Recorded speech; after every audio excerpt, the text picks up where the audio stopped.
Глухие леса, болота и горы скрывают нечто необъяснимое. Существа ростом под 3 метра, покрытые густой шерстью, которые десятилетиями ускользают от камер и ученых.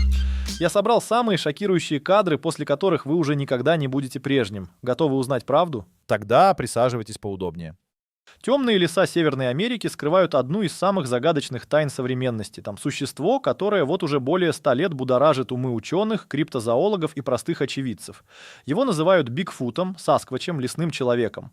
Громадный, покрытый густой шерстью гуманоид, который будто нарочно избегает встреч с человеком, оставляя лишь намеки на свое существование, гигантские следы, обломанные ветви и редкие размытые кадры. Что мы знаем наверняка? Свидетельства о встречах с этим существом поступают из разных уголков континента, но чаще всего из густых лесов Тихоокеанского северо-запада. Описания удивительно схожи. Рост от 2 до 3 метров, мощное телосложение, длинные руки, короткая шея и характерная походка с легким раскачиванием. Свидетели отмечают пронзительный, леденящий душу взгляд и резкий запах, напоминающий смесь мокрой собаки и гниющего мяса. Откуда мог появиться этот таинственный обитатель лесов? Ученые выдвигают несколько версий. Первая — реликтовый гоминид, чудом сохранившийся до наших дней. Возможно, потомок гигантопитека, древней человекообразной обезьяны, которая когда-то населяла эти земли. Вторая теория предполагает, что Бигфут — результат параллельной эволюции, существо, развивавшееся отдельно от известных нам видов приматов. Есть и более смелые предположения, от межпространственных путешественников до генетических экспериментов, скрытых от общественности. Но почему же тогда до сих пор нет неопровержимых доказательств? Ответ кроется в самой природе этого существа. Многочисленные очевидцы описывают не просто животное, а разумного и осторожного обитателя леса, который прекрасно знает, как избегать человека. Он будто играет с нами в кошки-мышки, оставляя ровно столько следов, чтобы поддерживать интерес, но никогда не раскрывая всех карт. За последние 50 лет появились десятки видеозаписей, претендующих на подлинность. Некоторые из них — очевидные подделки, другие заставляют задуматься даже самых закоренелых скептиков. В следующих главах мы детально разберем самые известные и правдоподобные кадры, кадр за кадром, чтобы понять, что же на них изображено на самом деле. Но прежде чем перейти к анализу, задайте себе вопрос. Готовы ли вы поверить в то, что в 21 веке, в эпоху спутников и дронов, на нашей планете все еще могут существовать неизвестные науке существа таких размеров? Если ответ «да», то приготовьтесь. Впереди вас ждет путешествие в мир, где граница между реальностью и мифом становится размытой. А если нет, тем интереснее будет проверить свою уверенность. Потому что одно можно сказать точно. Какими бы ни были эти существа, они оставляют слишком много следов, чтобы быть просто вымыслом, и слишком хорошо скрываются, чтобы быть обычными животными. Представьте себя на месте этой пары. Обычный поход, свежий воздух, пение птиц, пока в 200 метрах от вас что-то не шевельнулось в кустах. Ни медведь, ни олень. Высокий, покрытый темной шерстью гуманоид, двигающийся с неестественной, почти пугающей грацией. Что мы можем подчеркнуть из этого видео? У Бигфута рост под 3 метра. Длинные руки, свисающие ниже колен, и характерная размашистая походка, не похожая на человеческую. А теперь главный вопрос. Если это все фейк, то кто рискнул бы затеять эту аферу? Оторваться от друзей, пробраться через чащу, натянуть костюм и что? Помахать камере 12 секунд слишком сложно для розыгрыша. Вот что по-настоящему пугает. Мы не знаем, что было до этих кадров, что случилось после, куда ушло это существо. Каждый, кто хоть раз бывал в глухом лесу, поймет это ощущение. Спину будто обдают ледяные пальцы, когда вдали мелькает что-то не то. Возможно, именно вам однажды повезет стать тем самым свидетелем, кто, наконец, снимет неопровержимые доказательства. Или, может, вам уже стоило проверить, все ли ваши друзья вернулись из последнего похода. Самый обычный кемпинг. Самые обычные парни. Необычное существо. Бирд Карт, так называет себя свидетель, сначала решил, что видит крупного черного медведя. Но потом медведь неожиданно встал на 2 ноги, 2,5 метра мышечной массы. Грудь как бочка, взгляд от которого кровь стынет в жилах. Мы стояли как вкопанные, вспоминает очевидец. Это не был медведь, это было нечто. И да, мы не верили в сказки про Бигфута до того понедельника. Что самое пугающее? Эти ребята не криптозоологи, не искатели приключений, обычные туристы, которые теперь навсегда помечены встречей с необъяснимым. Это может произойти с каждым. А теперь вопрос. Что бы сделали вы, увидев это в 200 метрах от своей палатки? Кстати, если это видео все же подделка, кому-то очень повезло с родственниками. Представьте, как могла бы звучать просьба сына. «Пап, мне позарез нужно, чтобы ты изображал волосатого монстра в юте для YouTube-ролика». Высоко в горах, где воздух разрежен, а скалы бросают длинные тени, Петр Ковальский стал свидетелем того, во что отказывался верить всю жизнь. Два существа. Не один, а целых два. Это видео. Редчайший случай, когда в кадр попали сразу два гуманоида. Их силуэты четко видны на фоне снега. Стройные, почти изящные фигуры, характерные приподнятые плечи и голова, втянутая в плечи, будто от холода. Удар молнии, так описал свои ощущения Петр. Варшавянин, привыкший к городскому комфорту, в одно мгновение превратился в очевидца древней тайны. Что делает этот случай особенным? Эти существа не похожи на своих американских родственников.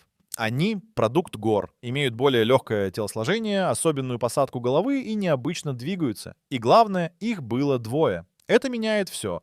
Если это не мистификация, то перед нами доказательство целой популяции. Остается вопрос, сколько еще таких пар скрывается в горных туманах по всему миру? Если это подделка, автор заслуживает Оскара за лучший грим. Но тогда возникает другой вопрос. Зачем кому-то карабкаться в горы, чтобы снять несколько секунд йети?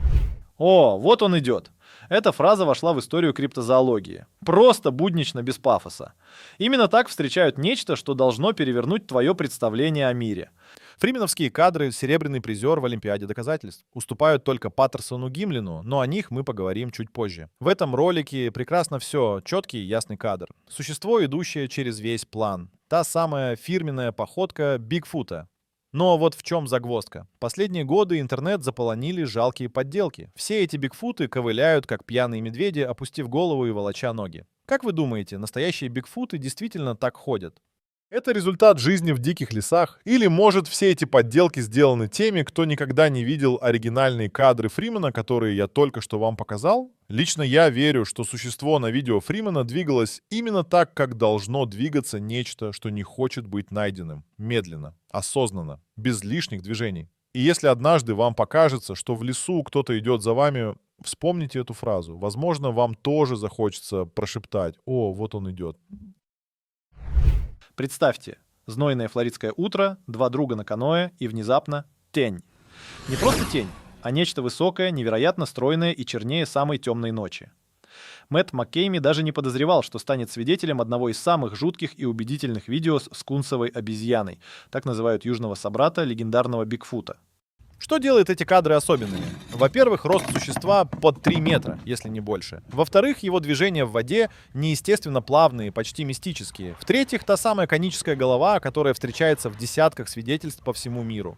Но самое интересное — окружение. Эти болота кишат ядовитыми змеями, полны голодных аллигаторов. Они буквально дышат смертельной опасностью. И вот вопрос. Кто в здравом уме полезет в такое место ради фейка? Если это подделка, то автор заслуживает не просто пятерки в ноге, а целой Нобелевской премии по мистификации. Ну, а если нет, если это действительно было то самое существо, то оно все еще там. Где-то в этих темных водах. Осмелились бы отправиться в эти болота в надежде на призрачный шанс заснять настоящего Бигфута? Вы когда-нибудь задумывались, что делает обычное видео о Бигфуте по-настоящему особенным? Не просто очередной переход через поле, а нечто большее. Вот оно, золотой стандарт. Кадры, где скунсовая обезьяна ведет себя прямо как обычное животное. Да-да, вы не ослышались. Она не позирует для камеры, не делает драматичных пауз, она просто копается у корней кипариса, выискивая личинки на ужин. Что делает эти кадры уникальными, так это естественное поведение существа, идеальная съемка в сумеречном свете, а также полное отсутствие пафоса и наигранности. Но давайте будем честны, каждый из нас ненавидит эти дурацкие концовки, где оператор вдруг вскакивает с криком «Оно меня увидело!» и несется прочь. Серьезно? Существо, которое 5 минут мирно копалось в земле, вдруг решило устроить погоню. В этом видео же совсем нет искусственного драматизма, театральных пауз и голливудских клише, только густые болота Миссисипи, закатное солнце и, возможно, самое убедительное доказательство существования скунсовой обезьяны. А теперь главный вопрос. Что страшнее? Встретить в болотах двухметрового волосатого гуманоида или понять, что он уже давно знает о вашем присутствии и просто не считает вас достойной угрозой? Темные чащи Онтарио хранят множество тайн, но одна из них заставляет даже скептиков содрогнуться. Timber Giant Bigfoot, человек с камерой и странной миссией, утверждает, что нашел нечто невероятное. Представьте себе густой лес, где каждое дерево может скрывать опасность. Тревожные стуки камней, раздающиеся из ниоткуда. И, наконец, она. Большая рыжая голова, выглядывающая из-за деревьев. Это видео либо гениальная мистификация, либо одно из самых убедительных доказательств существования Бигфута.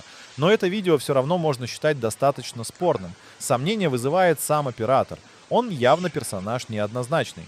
Его комментарии звучат слишком театрально. Пахнет мочой или камень теплый, значит им только что стучали. Но лично меня задуматься заставляет высокое качество съемки, четкие детали существа и естественность его движений. Если это подделка, то очень дорогая и продуманная. Если нет, тогда где-то в канадских лесах действительно живет рыжий гигант, который пока не готов раскрыть все свои секреты. Остается один вопрос. Кто на самом деле скрывается за маской Timber Giant Bigfoot? Одержимый исследователь или гениальный мистификатор? Готовы к самой странной истории в мире криптозоологии? Харли Хоффман и Хач Хоффман. Братья-близнецы, создатели мистификации или настоящие охотники за неведомым? Все начинается с видео, которое либо гениально, либо безумно.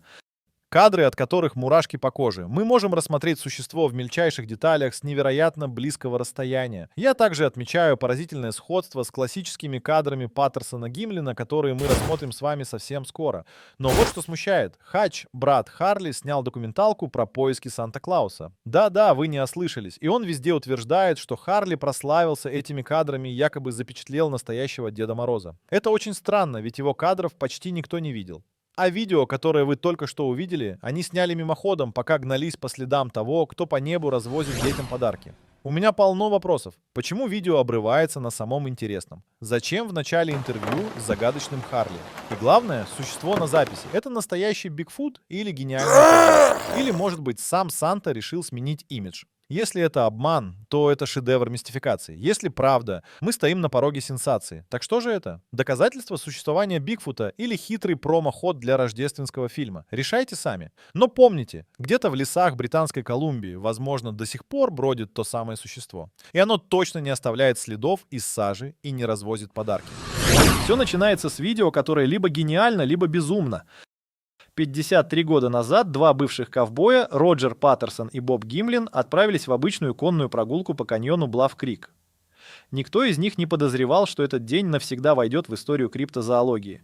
То, что они запечатлели на пленку, до сих пор остается самым убедительным доказательством существования Бигфута, существа которого в научных кругах называют Петти. Это имя закрепилось за загадочным созданием, попавшим в кадр, и стало нарицательным для всех последующих исследований. Когда лошади внезапно встали на дыбы, Паттерсон мгновенно понял. Они столкнулись с чем-то необычным. Его руки дрожали, когда он хватал камеру, но он успел запечатлеть 59 секунд чистого ужаса и восхищения. В кадре четко видно массивное существо ростом около 2,5 метров, покрытое густой красно-коричневой шерстью с серебристыми просветами. Особое внимание исследователей всегда привлекала анатомическая точность Петти. Каждый мускул, каждое движение выглядели настолько естественно, что даже сегодня, спустя полвека, специалисты продолжают изучать эти кадры. Центр тяжести, длина шага, работа мышц – все это не соответствует ни одному известному науке существу. Поведение Бигфута в кадре заслуживает отдельного внимания. Существо двигалось с характерной тяжелой походкой, временами оглядываясь через плечо. Но больше всего поражал его взгляд, полный какого-то древнего, почти животного презрения ко всему человеческому роду. Этот момент особенно важен, потому что воспроизвести такую сложную гамму эмоций с помощью грима или анимации было практически невозможно даже для современных технологий. Физические параметры Петти до сих пор ставят ученых в тупик. Соотношение длины рук к телу, форма грудной клетки, угол наклона головы. Все это не укладывается ни в какие известные антропологические стандарты. Особый интерес вызывает строение стопы, которое, согласно анализу, идеально соответствует гипотетическим реконструкциям снежного человека. Скептики неоднократно пытались воспроизвести эти кадры. За 50 лет было множество попыток. От любительских поделок до профессиональных голливудских постановок. Но никому так и не удалось достичь того уровня детализации и естественности, который демонстрирует оригинальная съемка. Что же на самом деле запечатлели Паттерсон и Гимлин? Возможно, последнего представителя реликтовых гоминидов, чудом сохранившегося до наших дней. Или гениальную мистификацию, секрет которой так и останется нераскрытым. А может быть, нечто, что человечество пока просто не готово принять и объяснить. Одно можно сказать точно. Пока в глухих лесах Северной Америки остаются неисследованные уголки, легенда о Бигфуте будет жить. А кадры из Блав-Крика, где запечатлена таинственная Петти, так и останутся золотым стандартом, с которым сравнивают все новые свидетельства и доказательства. Друзья, наше путешествие по следам таинственного Сасквача подошло к концу. Мы изучили десятки видеозаписей, каждая из которых по-своему уникальна и заставляет задуматься. Но главный вопрос остается открытым. Что же это за существо на самом деле? Если вам когда-нибудь посчастливится или не посчастливится столкнуться с Бигфутом лицом к лицу, помните, важно сохранить хладнокровие и действовать как настоящий исследователь. В первую очередь постарайтесь максимально подробно зафиксировать происходящее. Снимите не только само существо, но и окружающую обстановку. Обратите внимание на характерные детали вроде следов, обломанных веток или клочков шерсти. Если есть возможность, сделайте слепки отпечатков, соберите биологические образцы, точно запишите координаты места и время события. Эти видео, которые мы сегодня разобрали, безусловно, захватывают воображение и поддерживают наш интерес к этой тайне. Но настоящий прорыв произойдет только тогда, когда у нас появятся неопровержимые материальные доказательства. Если вам понравилось это расследование, поставьте лайк и поделитесь роликом с друзьями. Возможно, именно среди ваших знакомых найдется человек, который сможет пролить свет на эту загадку. И помните, где-то там, в глухих лесах и горных долинах, возможно, все еще бродит то самое легендарное существо. Может быть, именно вам суждено разгадать эту тайну. До новых встреч в мире неразгаданных загадок.